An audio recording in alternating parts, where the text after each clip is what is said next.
तो भाई दोस्तों कैसे हैं आप? बियॉन्ड 9 to 5 में आपका स्वागत है। और बियॉन्ड 9 to 5 में अब तो आपको समझ आ गया होगा। थर्ड ऑप्शन, जॉब और बिजनेस के अलावा भी एक अलग दुनिया है जहाँ से मैं अलग अलग सितारे लेके आता हूँ। कभी तरह वाले लेके आता हूँ, कभी न्यूरोलॉजी वाले लेके आता हूँ। मेरे एक साथ हैं मेरे दोस्त सपन शर्मा। तो सपन शर्मा जी के बारे में बता दूं, ये ना लाइफ कोच हैं एंड मोटिवेशन स्पीकर हैं। और सबसे बड़ी बात, ये जॉब के साथ साथ कर रहे हैं, मतलब जॉब भी कर रहे हैं, 9 to 5 भी कर रहे हैं और बियॉन्ड 9 to 5 भी कर रहे हैं। और इनका एक मकसद है, यदि 9 to 5 बियॉन्ड 9 to 5 बड़ा हो जाए ना, तो ये जॉब को बोलेंगे थैंक यू सो मच। तो इनसे इंस्पिरेशन लेके इनका वेलकम करते हैं सपन Sharma ji. Thank you so much, sir. Thank you so much for inviting me, and thank you so much for the energy. तो सपन शर्मा जी के साथ जो स्पेशलिटी मैंने आपको बताई ना, 9 to 5 प्लस प्योर 9 to 5, तो ये आपको इंस्पायर करेगा। बहुत सारे लोग बोलते हैं ना कि हमें ना जॉब छोड़ना पड़ेगा और फिर काम करना पड़ेगा, और बाबा दोनों एक साथ भी हो सकता। अगर आज तक आपको लगाने की ऐसा पॉसिबल नहीं है, तो सपन से ये चीज तो सीख सकते हो। सो सपन जी, आप तो ट्रैवल इंडस्ट्री में हैं और काम भी कर रहे हैं, तो ये life coaching and motivation speaker बनने का क्या, ये कीड़ा कैसे आया आपके दिमाग में, और ये जादू कैसे, मतलब क्या हुआ आपके दिमाग में? ओके, सो मैं आपको अपनी लाइफ स्टोरी थोड़ा सा बताता हूँ कि मैंने एमबीए करा था ट्रैवल से। और जब मैंने एमबीए ट्रैवल से करा था तो मेरे दिमाग में हमेशा से एक चीज रहा करती थी कि मुझे कुछ ऐसा करना है जो बाकी लोग नहीं कर रहे। जिस टाइम पे मैं एमबीए कर रहा था उस टाइम पे ऐसे बड़े सारे लोग थे जो कि एमबीए कर रहे थे मार्केटिंग से, फाइनेंस से, बट ट्रैवल उस टाइम पे लोग नहीं जानते थे। जिस सिटी में मैं रहता था वहां पे ट्रैवल कुछ नहीं जानते थे। एक सरकारी एक एडवर्टाइजमेंट आया था जो कहीं कोने में पड़ा हुआ था, उसमें लिखा हुआ था कि आपको अगर एमबीए करना है तो ये सरकारी इंस्टीट्यूट से आप कर सकते हो। मैंने फॉर्म भर दिया, मैंने फॉर्म भर के एमबीए कर लिया। एमबीए भी कर लिया, जब तक कुछ पता नहीं था, बट एमबीए करते करते में ये समझ में आ गया कि ट्रैवल करने को मिलेगा। मुझे घूमने का बड़ा शौक था, लोगों से मिलने का बड़ा शौक था, तो मैंने वो कर लिया। अब जॉब भी लग गई क्योंकि ट्रैवल में उतना कंपटीशन नहीं था, तो जॉब भी लग गई, अच्छी जगह पे नौकरी मिल गई। ट्रैवल करते रहे, लोगों से मिलते रहे, एंजॉय करते रहे। इसके साथ ना मुझे एक चीज समझ में आई कि जब भी मैं लोगों से मिलता था तो उनकी जिंदगी के बारे में जानना, कोई प्रॉब्लम में है तो उसकी प्रॉब्लम को समझना। तो एक जो नीड होती है, हमारी 7 नीड्स होती हैं, उन 7 नीड्स में से जो मेरी सर्विंग वाली नीड है कि मेरे आसपास के लोग होंगे कि कोई परेशानी में होगा तो वो मुझे दिख जाता है। बंदा बोल भी नहीं रहा तो भी मुझे दिख जाता है। तो मैं अक्सर लोगों की मदद करा करता था। अक्सर जब मैं ऑफिस में हूं तब भी मैं लोगों की मदद कर रहा हूँ, कोई कहीं मिल गया तो भी मैं उसकी मदद कर रहा हूँ। मेरे दिमाग में हमेशा ये लगता था कि ऐसा मैं क्या करूं कि मैं ये 24/7 कर सकूं। मैं अपने आप को किस तरह से एक ऐसा चैनल बनाऊं जहां पर कि ये करने से मुझे सेटिस्फेक्शन भी मिले और इसको एक नाम भी दे पाऊं। तो मेंटर मिल गए, ऐसे यूट्यूब पे सर्च किया करता था और बहुत सारी चीजें करा। तो चलते चलते चलते चलते मेंटर मिल गए जहां पर कि पता चला कि अरे ये तो प्रोफेशन है, ये तो आप कर सकते हो जहां पर कि आपको लोगों की ब्लेसिंग भी मिलेंगी, लोगों की लाइफ भी आप ट्रांसफॉर्म कर पाओगे, और इसको करने से आपको जो सेटिस्फेक्शन है वो भी मिलेगा। जॉब जो है वो तो करनी है क्योंकि ट्रैवल में भी मजा आता है, बट इसमें भी मजा आ रहा है। तो बस वहां से मेरी जो जर्नी है वो स्टार्ट हो गई कि भाई ट्रैवल तो करना ही करना है, बट ये जो मेरी सर्विंग वाली नीड है इसको मुझे फुलफिल करना बहुत जरूरी है, और उसके लिए लाइफ कोचिंग से बेटर कुछ नहीं हो सकता। तो आप लोगों की लाइफ कोचिंग करते हैं, गुड। राइट। लाइफ कोचिंग में आपने एनएलपी भी सीखा हुआ है, आप राइट। एनएलपी मास्टर हो गए, प्रैक्टिशनर हो गए, तो राइट। एनएलपी, होपोपोनो, हीलिंग मेथड, इन सबको इंटीग्रेट करके आप कोचिंग में कैसे यूज करते हैं? सर तो इसको ना प्रैक्टिस करते हुए मुझे ऑलमोस्ट 2 साल हो गए। सो जब भी मैं किसी से बात कर रहा होता हूँ, कई बार क्या होता है कि हीलिंग बहुत ज्यादा जरूरी होती है। और मैक्सिमम लोग, अगर आप देखोगे ना इंडिया में, अगर आप गूगल करोगे ट्रेंडिंग जो वर्ड्स होते हैं, तो सर ओवर थिंकिंग, डिप्रेशन, ये मोस्ट सर्च वर्ड है। ये लोग सर्च कर रहे होते हैं। आप ना लाइफ के किसी भी एरिया में आप चले जाइए, लोग स्ट्रेस मिलेंगे, अंजाइटी से भरे हुए मिलेंगे, और लोगों के साथ ऐसा बहुत कुछ चल रहा होता है, यहाँ वो फील कर रहे होते हैं जो वो बता नहीं पाते। तो बहुत यस। इंपॉर्टेंट हो जाता है कि आप ना हीलिंग करो। अब हीलिंग का तरीका बड़ा अलग हो सकता है कि आप जब मैं बहुत सारे मेल से मैं मिलता हूँ, एक मैं आपको पैटर्न बताता हूँ, जब मैं बहुत सारे मेल से मिलता हूँ तो वो ओपन अप नहीं हो पाते, अपनी बात को वो आसानी से नहीं कर पाते।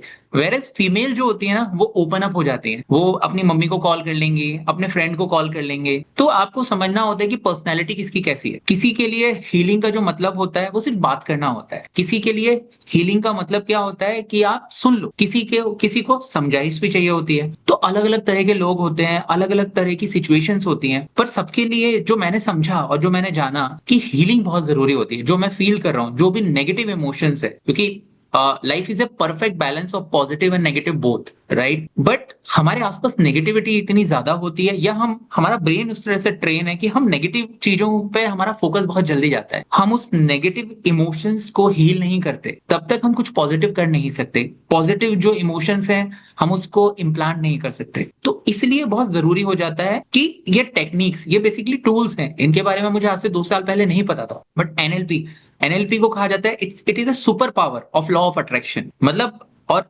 एनएलपी क्या है? एनएलपी इज नथिंग बट ये स्टडी ऑफ एक्सीलेंस है। दुनिया में जो बेस्ट लोग हैं वो लोग किस तरह से सोचते हैं, उनको अगर आप एक स्पेसिफिक सिचुएशन में डाल दो तो वो किस तरह से रिएक्ट करेंगे, उस थॉट प्रोसेस को, उसको अगर आप सिर्फ उसको मॉडल कर लो तो आपकी लाइफ चेंज हो सकती है। मतलब मैंने ये अपनी लाइफ में किया है। मेरे साथ बड़े सारे ऐसे लोग हैं जिनके साथ मैंने ये चीजें करी। ऑलमोस्ट मैं 1000 लोगों के साथ अब तक काम कर चुका हूं, और मैंने एक चीज जो उनमें कॉमनली देखी वो ये कि अगर उनकी हीलिंग हो जाए तो वो जो भी मैनिफेस्ट करेंगे या जो भी अपनी लाइफ के लिए जो ग्रोथ उन्होंने अपने लिए डिसाइड कर रखा है, उस ग्रोथ तक जाना उनके लिए बड़ा इजी हो जाता है। उस ग्रोथ के रास्ते को वो पकड़ लेते हैं। तो उसमें फिर हम क्या करते हैं कि सबसे पहले ये समझने की कोशिश करते हैं कि हीलिंग किस एरिया ऑफ लाइफ में है। कई बार ऐसा होता है कि चाइल्डहुड ट्रॉमा होता है, कई बार ऐसा होता है कि सिचुएशंस आपके आसपास की ऐसी होती हैं जिस वजह से आप वैसे बन गए होते हैं, इन्वायरमेंट ऐसा होता है जिसकी वजह से आप बन गए होते हो, तो वो हीलिंग करनी होती है।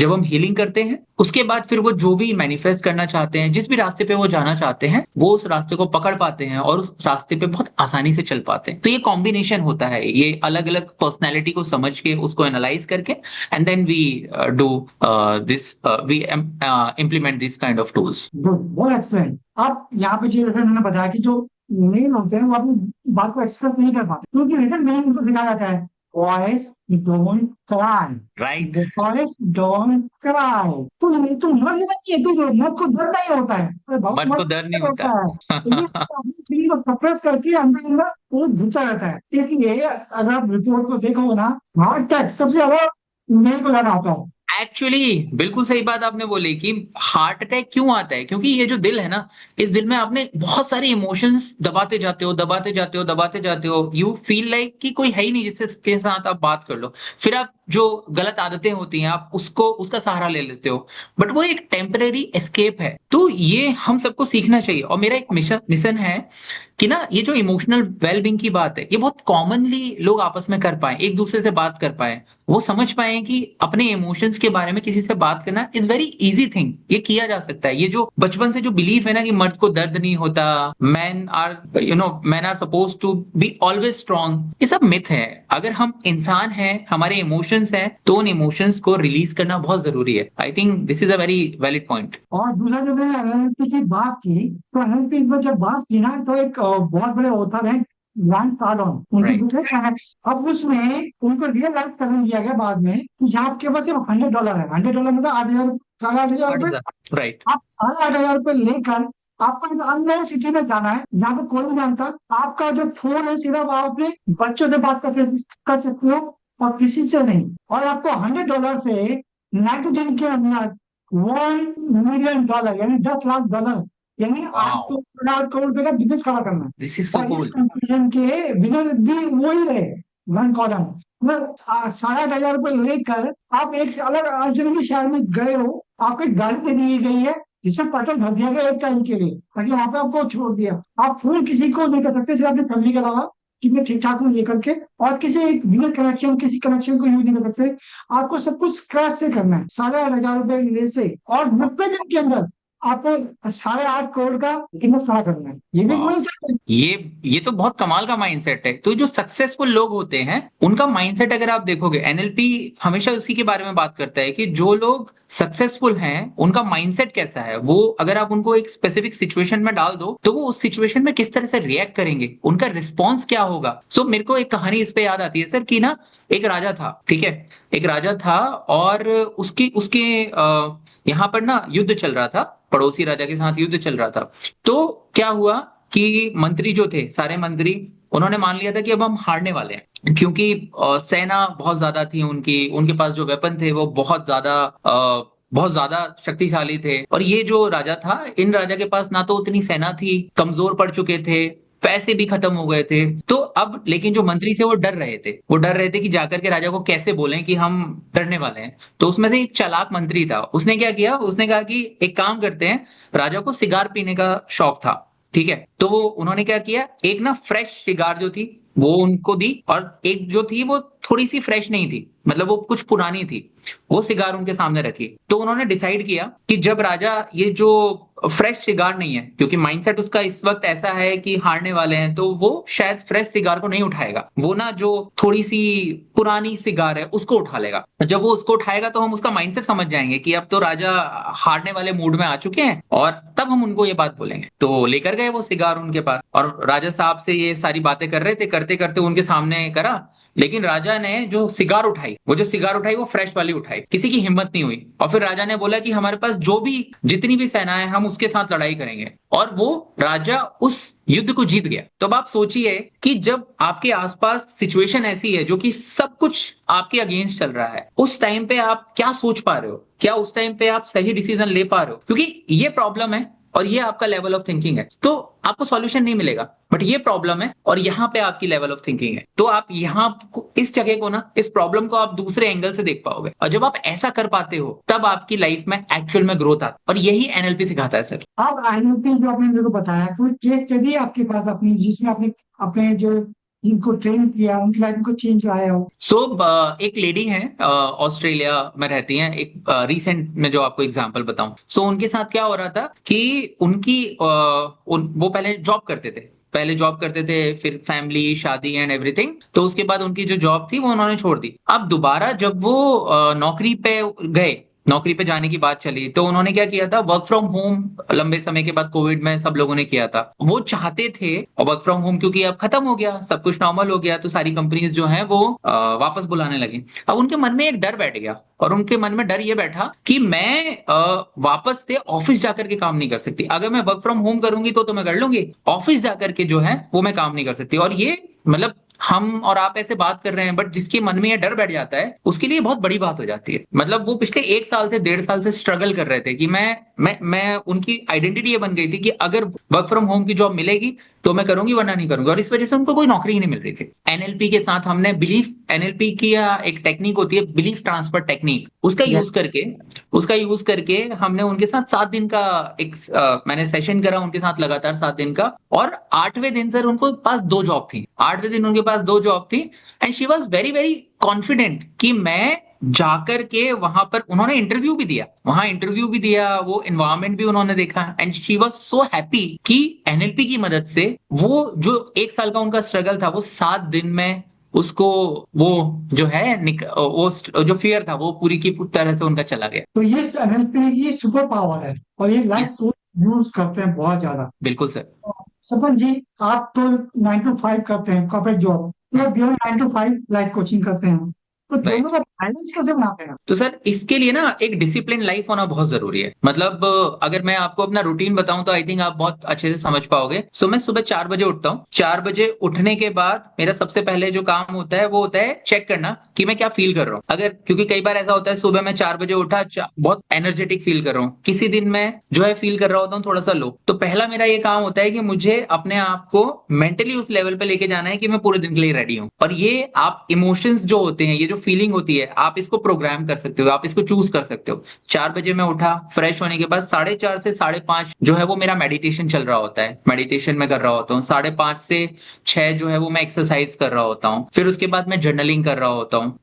उसके अलावा मेरी जो क्लासेस होती हैं, किसी के साथ सेशन होता है, तो वो मेरा अर्ली मॉर्निंग मॉर्निंग होता है। 9 बजे के आसपास मैं ऑफिस के लिए निकल जाता हूँ, तो 7 से 9 के बीच में जो है मेरे सेशंस जो होते हैं वो मैं कर रहा होता हूँ। उसके बाद फिर 9 बजे ऑफिस के लिए निकल जाते हैं, 10 से 7 ऑफिस का काम चल रहा होता है। घर वापस 8 बजे आ जाता हूँ। 8 बजे आने के बाद रात के जो मेरे सेशंस होते हैं, अगर कुछ सेशंस होते हैं जो कि मेरे क्लाइंट्स जो हैं वो आउट ऑफ इंडिया भी क्लाइंट्स हैं, तो उनके साथ जो मेरे सेशन होते हैं वो जनरली 9-10 बजे के आसपास रात के हो रहे होते हैं। 1-2 सेशन में वो अटेंड कर लेता हूँ, और फिर उसके बाद जिन मेंटर से मैं जुड़ा हुआ हूँ वहां पे भी सीखने को काफी कुछ होता है, तो आधा घंटा 1.25 घंटा मैं वो टाइम दे रहा होता हूँ, और 11 बजे के आसपास मैं सो जाता हूँ।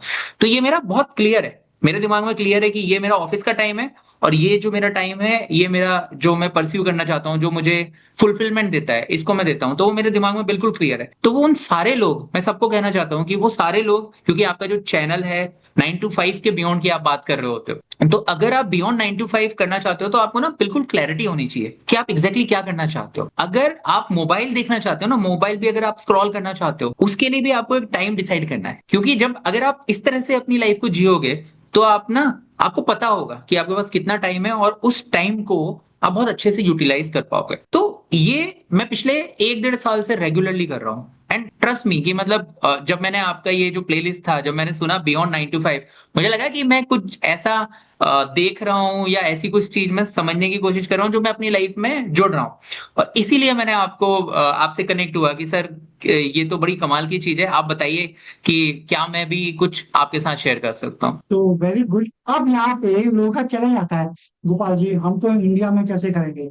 अब वो सपन जी दो अलग टाइम जोन में काम कर रहे हैं, एक इंडिया टाइम जोन और एक out of India time zone. अब राइट। जब इंडिया में दिन होता है ना तो वहाँ रात होती है, तो राइट। इंडिया में रात होती है तो वहाँ पे दिन, सुबह मॉर्निंग होती है। तो देखिए अब ये इंडिया को भी कटर कर रहे हैं और आउटसाइड इंडिया को भी कटर कर रहे हैं। राइट। तो 9 to 5 ये होता है और ये आपको करना ही पड़ेगा जॉब के साथ साथ।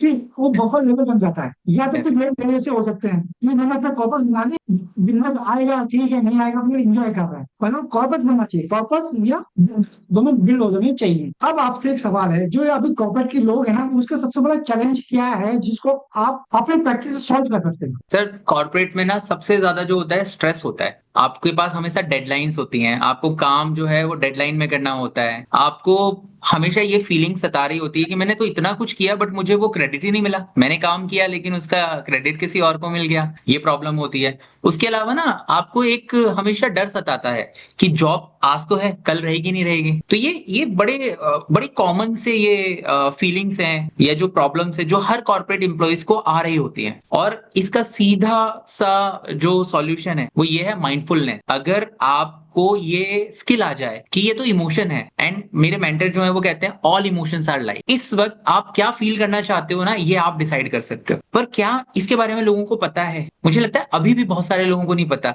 हम अपने इमोशंस को चूज नहीं करते, हमारे इमोशंस हमको चूज करते हैं बेस्ड अपॉन आवर पास्ट। तो चाहे वो कॉर्पोरेट लाइफ हो चाहे आपकी नॉर्मल लाइफ हो, चैलेंजेस वही होंगे, स्ट्रेस होगा हमेशा, डेडलाइन होगा, आपको कई बार ऐसा लगेगा कि आपके साथ गलत हो रहा है, आपको हमेशा लगेगा कि क्या मुझ में वो स्किल्स हैं जो इस जॉब पे प्रमोशन के लिए इंपॉर्टेंट है, आपको सेल्फ डाउट आएगा। ये सारी चीजें, ये सारे इमोशंस जो है हर किसी को आते हैं।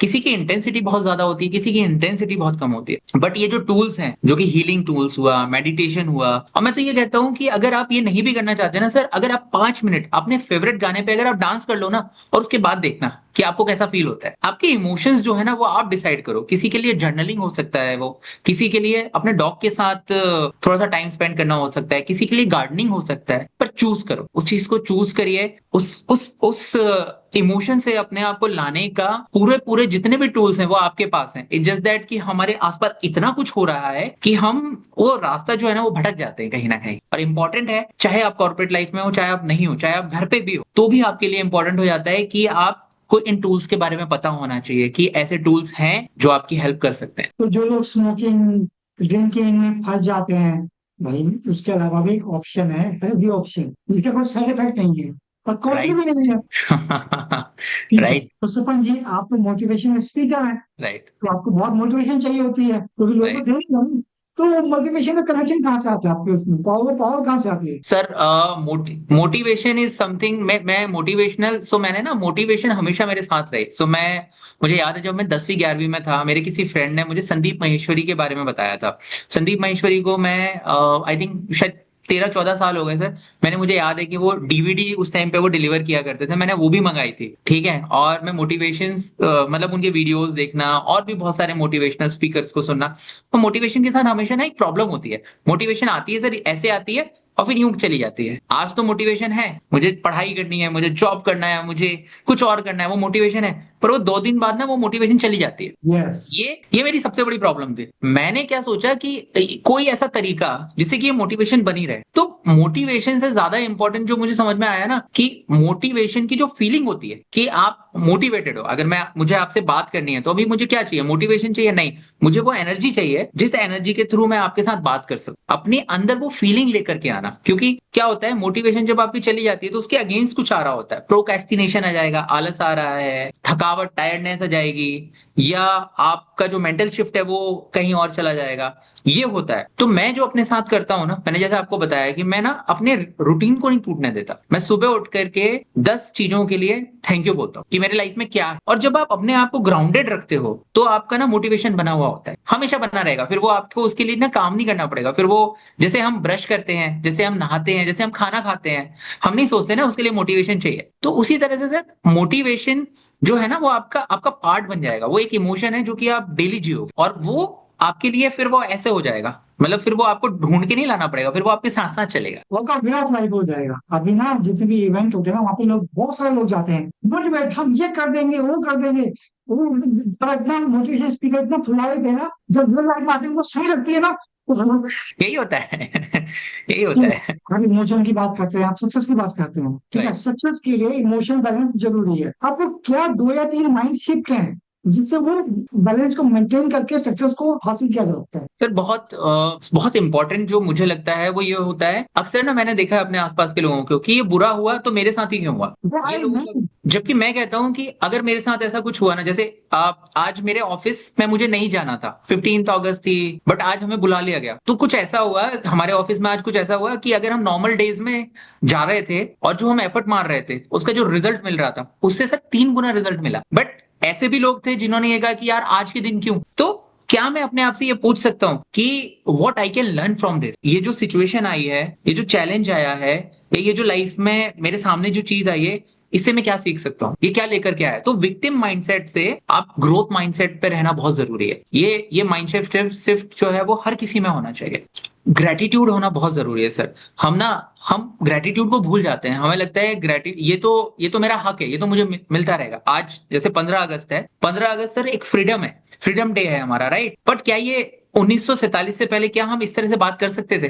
नहीं कर सकते थे। बहुत सारे ऐसे लोग हैं जिन्होंने बलिदान दिया है, जिसकी वजह से हम बैठे हैं और हम एक दूसरे से बात कर पा रहे हैं। तो ग्रेटिट्यूड जो चीज हमारे पास है, मेरा ये जो शरीर है ये करोड़ों का है, और उसके बाद भी अगर मैं ये सोच रहा हूं कि मेरे पास तो पैसा ही नहीं है, तो ये ग्रेटिट्यूड होना बहुत जरूरी है। ग्रेटिट्यूड हर इंसान में होना बहुत जरूरी है। हमें रिस्पॉन्सिबिलिटी लेना बहुत जरूरी है। अगर ये 2 चीजें भी हम कर लेते हैं ना अपने लाइफ में सर, तो हमारे आसपास कुछ भी हो रहा हो, हम जो है ग्रोथ की तरफ जाएंगे। और ग्रोथ जो है ना वो बाहर जो है बाद में आती है, आपके अंदर पहले आती है। आपको पहले ही पता चल जाता है कि आपकी लाइफ में ग्रोथ आ रही है, आपको दिख जाता है। ऐसे बड़े सारे एग्जाम्पल है, अगर आप बॉलीवुड में जाएंगे तो ऐसे बड़े सारे एग्जाम्पल्स हैं जहां पर कि लोग ये बोलते हैं कि ये जो सक्सेस आपको आज दिख रही है ना, ये तो आपको आज दिख रही है, ये तो मैं पिछले 20 साल से जी रहा हूँ, इस सक्सेस डेली जी रहा हूं मैं इसको। ग्रोथ माइंडसेट लेकर के आ जाओगे तो आपकी लाइफ में ग्रोथ अपने आप आएगी, पर वो माइंडसेट लेकर के आना जरूरी है। वो सिद्दीकी साहब की एक बात है ना, 12 साल में कच्चे कितने बदलते हैं, तो एक हाँ। इंसान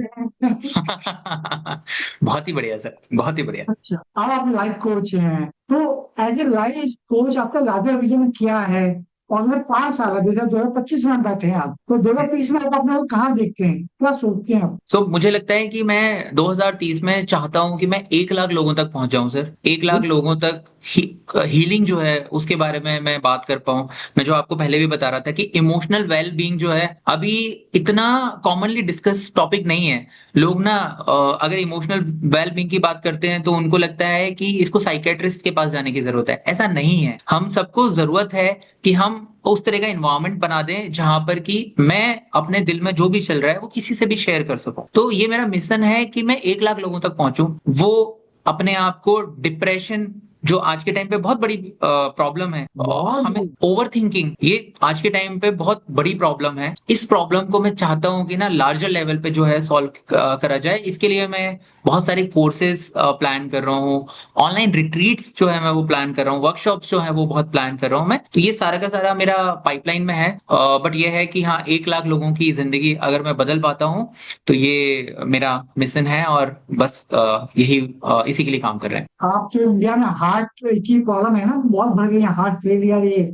उसको भी कंट्रोल करने में लगे हुए हैं। Good, so good. आप क्या एडवाइस देना चाहेंगे उन लोगों को जो स्ट्रेस में है, सेल्फ डाउट में या लिमिटिंग बिलीफ में फंसे हुए हैं? उनको क्या ऐसे एडवाइस देंगे जिससे अपनी लाइफ में ट्रांसफॉर्मेशन सोच सकते हैं? ओके, सो कोई एक ऐसा इंसान है जो कि स्टक है, स्ट्रेस्ड है, डिप्रेस्ड है, उसको ना बहुत सारा सोचने की जरूरत नहीं है। टेक अ स्मॉल स्टेप, एक छोटा सा स्टेप लो। आप एक बार एक चीज के बारे में सोचो, आप ना जर्नलिंग कर लो, आप किसी दोस्त को कॉल लगा लो। मैं बड़े सारे लोगों से मिलता हूँ सर, जो कॉलेज में अपने दोस्तों से बात करते थे, आज कॉर्पोरेट लाइफ में वो पिछले 5 साल से 7 साल से दोस्तों से बात ही नहीं करी। लेकिन जब भी वो यस। दोस्तों से बात करते हैं, उनको बड़ा अच्छा लगता है, कहते हैं यार बड़ा मजा आ गया तुझसे बात करके।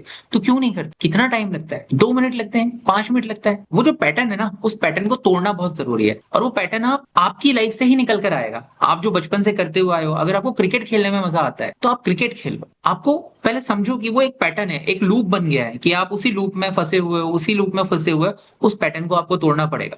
अगर आपने उस पैटर्न को तोड़ दिया तो फिर आपको एकदम से लगेगा अच्छा ये तो एक पैटर्न था, इसको मैंने तोड़ दिया। जब आप उसको तोड़ पाओगे तब आप आगे बढ़ पाओगे। तो ये बहुत सिंपल सी चीज है। अगर आपने ये कर लिया अपनी लाइफ में, और अब पहले आपने समझ लिया कि मैं एक पैटर्न में फंसा हुआ हूं, क्योंकि मुझे क्या लगता है मेरे दिमाग में कि मेरी लाइफ में तो कोई प्रॉब्लम ही नहीं है, अनलेस एंड अनटिल मेरे को डॉक्टर नहीं बोल देता, या अनलेस एंड अनटिल मेरे आसपास के लोग नहीं बोल देते कि यार तुम्हारे साथ तो क्या हो गया, या कोई एक बड़ी फाइनेंशियल प्रॉब्लम ना आ जाए, या हेल्थ से रिलेटेड प्रॉब्लम ना आ जाए, या आपकी रिलेशनशिप से रिलेटेड प्रॉब्लम ना आ जाए, या मनी से रिलेटेड प्रॉब्लम ना आ जाए। एक्सटर्नल सिचुएशन आती है तब हमें रियलाइज होता है। बट बहुत जरूरी है कि हम समझें। और ये मैं अपने आसपास लोगों से जब मैं मिल रहा होता हूँ, मेरे को दिख रहे होते हैं 10 में से 8 लोगों की प्रॉब्लम है, बट वो बता नहीं पाते, बोल नहीं पाते। तो आप अपना तरीका ढूंढिए। बहुत सारे तरीके होते हैं। जरूरी नहीं है कि आपको किसी बंदे के पास जाकर के अपनी बात बोलनी है, किसी साइकेट्रिस्ट के पास जाकर के आपको बोलना है। अगर आप एक गाना लगाते हो बढ़िया सा, उस पर डांस करते हो, मंदिर जाकर भगवान को के सामने आप नमन करते हो, या कोई भजन सुन लेते हो, या आप स्ट्रीट पे आप वॉक कर लेते हो, पुराने कोई नगमे चला लेते हो, ये सब ना हीलिंग के तरीके, ये सारे हीलिंग के तरीके। तो आपको जो समझ में आता है आप उसको करो, और अपनी लाइफ की जिम्मेदारी खुद लो, रिस्पॉन्सिबिलिटी खुद लो, क्योंकि ये आपकी लाइफ है, इसको आप ही को बदलना है। तो ना एक टोनी रॉबिन है जो एनएलपी के बहुत बड़े मास्टर्स हैं, वो एक कहते हैं ना, अपनी फिजियोलॉजी बदल दो तो साइकोलॉजी बदल जाती है, ट्रू। और साइकोलॉजी बदलने को फिजियोलॉजी बदल जाती है, ट्रू। और दोनों बदल गई तो अपनी लाइफ बदल जाती है। ट्रू। के साथ हम सपन जी का थैंक यू बोलते हैं यहाँ पे वो आने के लिए, और जो भी उनके डिस्क्रिप्शन है, उनके सोशल मीडिया हैंडल है, उनके कॉन्टेक्ट डिटेल है, वो इस वीडियो के डिस्क्रिप्शन में आपको मिल जाएगी। आप उनसे कनेक्ट कर सकते हैं, और अपनी लाइफ में इनसे कोई हेल्प चाहते हैं तो आपको मिल जाएगी।